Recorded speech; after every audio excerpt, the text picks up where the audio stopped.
Ruff, ruff. Un guide complet pour trouver le chien qui te correspond le mieux. Les chiens sont les amis les plus drôles, les plus mignons et les plus gentils qui soient.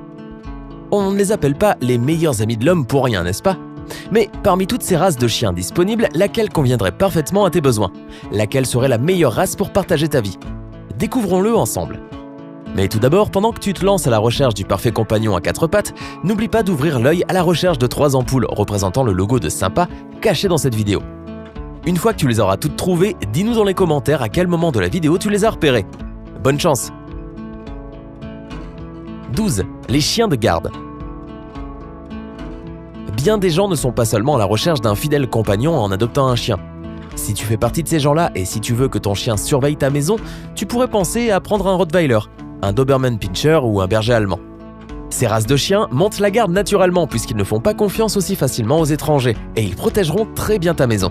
Cela ne veut pas dire qu'ils ne savent pas être mignons ou amusants, ne t'inquiète pas, ils peuvent aussi faire ça. Mais nous te déconseillons de prendre un Golden Retriever cependant. Ces chiens sont en général trop aimables, donc les cambrioleurs seraient presque les bienvenus et seraient accueillis avec plein de bisous baveux. 11. Les chiens idéaux pour la famille. Si tu as une grande famille avec plein d'enfants ou que tu viens d'accueillir un nouveau-né, cela peut être un vrai défi de trouver la race de chien idéale. Bien sûr, presque tous les chiens aiment les enfants, mais sur ce territoire, les labradors et les golden retrievers sont absolument imbattables. Ils sont dingues des enfants et sont toujours prêts à jouer. Rien ne les rendra plus heureux que tu leur lances la balle. Si leur taille t'intimide, pense plutôt à prendre un beagle. Un pékinois en revanche ne serait pas forcément un très bon choix, il préfère être le petit dernier de la famille. 10. Les chiens sportifs. Si tu mènes un style de vie actif et que tu aimes faire un jogging tous les matins, tu ne dirais sûrement pas non à un petit jogging avec ton ami à poil, n'est-ce pas? Réfléchis à prendre un pointer ou un setter, puisque ces deux races sont faites pour courir. Si tu veux un chien un peu plus petit, un Jack Russell serait un très bon choix également. Nous te déconseillons de prendre un bulldog anglais ou un carlin. Ils ne supporteront pas franchement l'exercice en excès.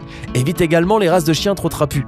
Ils peuvent être trop lourds et courir trop fréquemment peut endommager leur articulation. 9. Les chiens de salon. Quoi de mieux que de se reposer tranquillement sur le canapé et de regarder la télé avec un bon plateau repas après une longue journée. Si tu cherches une boule de poil qui sera toujours contente pour partager ce moment avec toi, un bulldog français ou un maltais sera l'idéal. Il sera toujours à tes côtés, ou bien sur tes genoux disons, que tu sois en train de lire un bon livre ou bien de regarder ta série préférée. Toute autre race de chien de travail ne réagira pas du tout pareil, ils ont besoin de beaucoup d'exercices et d'activités, d'où leur nom d'ailleurs.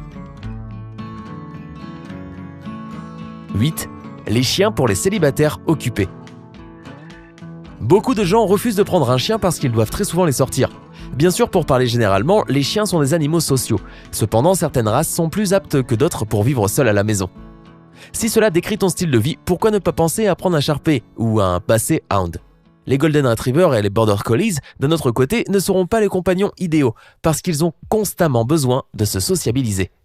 Mais n'oublie pas que tous les chiens ont besoin d'amour et d'attention. Tu ne devrais pas en adopter un si tu ne te sens pas capable de passer un peu de temps chaque jour avec ton chien. Peut-être que tu devrais prendre un chat, la plupart des chats que je connais s'en soucieraient moins. Mais bon, un chat c'est bien aussi. Tu n'as pas oublié les ampoules, n'est-ce pas? Continue d'ouvrir l'œil. 7. Les chiens pour les personnes âgées. Si tu es retraité et que tu as décidé d'accueillir un chien dans ta maison, la meilleure option serait un terrier de Boston, un carlin ou un cavalier king Charles Espagnol. Dis donc, quel nom! Ils sont affectueux et joueurs sans toutefois demander trop d'heures d'activité. Les grands chiens peuvent parfois être un peu compliqués à maîtriser. Ils sont souvent très actifs et ont besoin de beaucoup d'attention et d'exercice physique. 6. Les chiens d'appartement. Si tu vis dans un appartement, il y a certaines races de chiens qui seront adaptées pour toi. Curieusement, la taille ne compte pas toujours dans ce cas, il s'agirait plutôt du tempérament du chien. S'il est petit, cela ne veut pas forcément dire qu'il sera content de vivre à l'étroit dans un appartement. Pense plutôt à prendre un Yorkshire ou un Bulldog. Si tu es intéressé par les Chihuahuas, tu devrais y réfléchir à 2 fois. Ces chiens sont certes petits, mais très actifs. 5. Les chiens pour les foyers aux multiples animaux. Si tu as déjà des animaux chez toi, en prendre un autre pourrait bien être compliqué, voire potentiellement dangereux. Il faut que tu choisisses la race avec soin parce que tu voudras sûrement que tes chiens s'entendent bien. Les Retrievers, les Border Collie et les Épagnols sont toujours contents d'avoir de la compagnie pour jouer, donc ils s'entendront très probablement bien avec toi et tes autres animaux. Les terriers ou autres races typiquement utilisées pour les combats de chiens peuvent parfois être un peu plus compliqués. Cela ne les empêche pas d'avoir une belle personnalité, mais malheureusement, les chiens de combat sont éduqués pour être agressifs et compétitifs. C'est tout simplement dans leur nature. 4. Les chiens qui s'adapteront parfaitement au climat chaud. La plupart d'entre nous adorons l'été, mais ce n'est pas le cas de tous les chiens. Si tu vis dans un endroit où il fait chaud la plupart du temps, tu devrais bien réfléchir à quelle race de chien tu vas adopter. Étrangement, beaucoup de races de chiens à poil court auraient bien du mal à supporter un climat tropical, puisque la tolérance aux températures élevées ne dépend pas que de leur fourrure, mais aussi de leur structure corporelle ainsi que de leur taille. La plupart des terriers peuvent supporter la chaleur. En revanche, les Saint-Bernard, les Samoyèdes et les Boxers ne se sentiront pas bien dans un climat chaud. 3. Les chiens qui s'habituent bien au climat froid. Si tu vis dans un climat totalement à l'opposé de ce que nous venons de décrire, alors les options seront bien évidemment différentes. Les races qui préfèrent un climat froid ont généralement une bonne fourrure et sont un peu grassouillées. Donc, comme tu l'auras probablement deviné, ton choix devrait se porter sur le Saint-Bernard, le Malamute, le Husky ou le Samoyède. Ils se sentent parfaitement à leur aise dans des températures froides. Les Doberman, en revanche, détestent le froid. 2. Les chiens hypoallergéniques. Si tu es allergique aux poils de chien, tu as sûrement oublié depuis bien longtemps l'idée d'adopter un chien. Mais attends une petite minute. Les acariens, que l'on assimile souvent aux poils d'animaux, sont les causes d'allergie aux animaux les plus communes. Les schnauzers peuvent être un excellent choix, puisqu'ils sont connus pour produire moins d'acariens que d'autres races. Une autre bonne option est le caniche, ou toute autre race croisée comme les labradors coupés de caniche, les épagnols coupés de caniche, et la liste de races génétiquement modifiées, dira-t-on, continue. Sache seulement que tes allergies peuvent continuer à se déclencher de temps en temps, mais en général cela ne sera pas pire qu'avec les autres races. Les bergers allemands ne sont pas un bon choix à cause de leur peau, car on y trouve beaucoup d'acariens. Après, rien ne t'empêche de choisir le chien que tu veux et de prendre 2 fois plus de cachets contre les allergies, comme j'ai fait moi. 1. Les chiens pour les novices.